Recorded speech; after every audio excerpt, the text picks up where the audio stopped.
বিসমিল্লাহির রহমানির রহিম।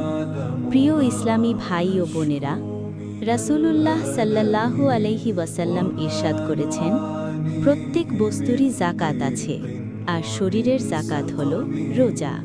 আর রোজা হচ্ছে ধৈর্যের অর্ধেক। সুবহানাল্লাহ। ভাবুন তো, আমরা যেমন সম্পদের যাকাত আদায় করি, তেমনি আমাদের এই শরীরেরও একটি হক আছে, আর সেই হক আদায়ের মাধ্যম হচ্ছে রোজা। অঙ্গ প্রত্যঙ্গ তাসবিহ পাঠ করে। প্রিয় ইসলামী ভাই ও বোনেরা, রাসূলুল্লাহ সাল্লাল্লাহু আলাইহি ওয়াসাল্লাম ইরশাদ করেছেন, যে বান্দা রোজা অবস্থায় ভোরে জাগ্রত হয়, তার জন্য আসমানের দরজাগুলো খুলে দেওয়া হয়। তার অঙ্গ প্রত্যঙ্গ তাসবিহ পাঠ করে।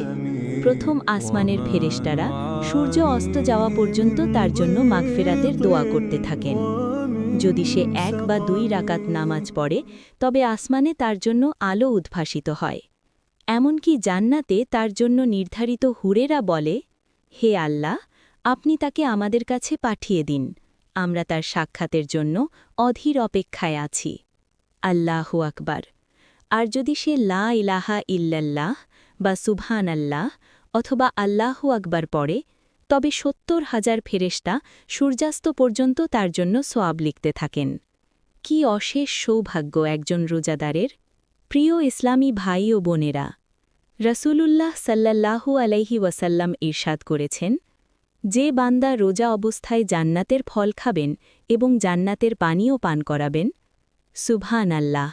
এই দুনিয়ার সামান্য ক্ষুধা ও পিপাসার বিনিময়ে আল্লাহ আমাদের জন্য চিরস্থায়ী জান্নাতের নিয়ামত প্রস্তুত করে রেখেছেন।